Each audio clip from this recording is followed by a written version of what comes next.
જ્યારે કોઈ પણ ફોજદારી એટલે કે ક્રિમિનલ દાવાઓની અંદર કોઈ એફઆઈઆર કરવામાં આવે છે તો ઘણીવાર આરોપીને રિલીઝ કરવા માટે થઈને બે રસ્તા થાય છે. કાં તો એફઆઈઆર ક્વોશ કરવામાં આવે છે અને કાં તો આરોપીને અત્યારે રિલીઝ કરવામાં આવે છે, એટલે કે ડિસ્ચાર્જ કરવામાં આવે છે.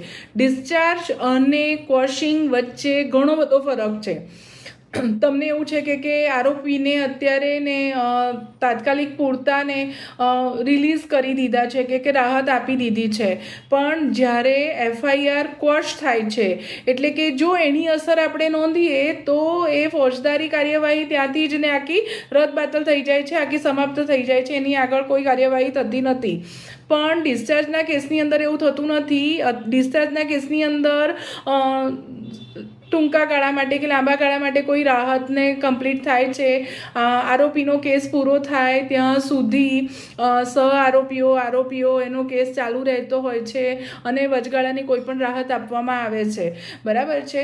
તો જ્યારે કોઈ પણ એફઆઈઆર છે એ ક્વોશિંગ અને ડિસ્ચાર્જ વચ્ચે ઘણો બધો ફરક છે.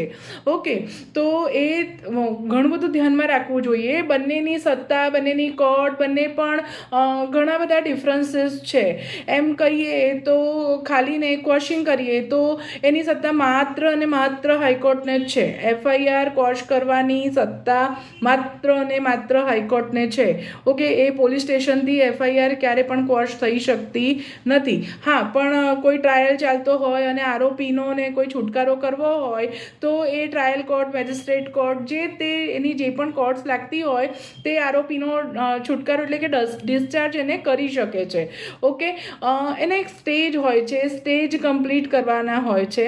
જેમ કે એફઆઈઆર જ્યારે પણ આપણે રદ કરતા હોઈએ એટલે કે ક્વોશ કરતા હોઈએ ત્યારે તપાસ કે ચાર્જશીટ પહેલાં કે પછી ગમે ત્યારે એને એફઆઈઆર ક્વોશ થઈ શકે છે. પણ આરોપીનો છુટકારો જ્યારે ચાર્જ ફેમ આરોપ નક્કી થતાં પહેલાં કરવાના હોય છે. ઓકે, અને જનરલી જ્યારે પણ હાઈકોર્ટને એફઆઈઆરને રદ કરે છે ત્યારે આખી એફઆઈઆર રદ થાય છે. આખી એફઆઈઆરમાંથી કોઈ પાર્ટને તમારો કન્ટિન્યુ નથી રહેતો. બરાબર છે.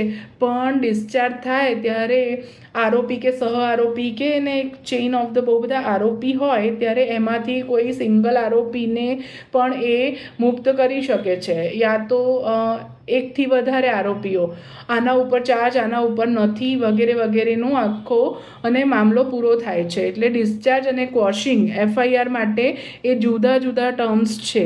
Okay, advocate Trupti Shah, thank you.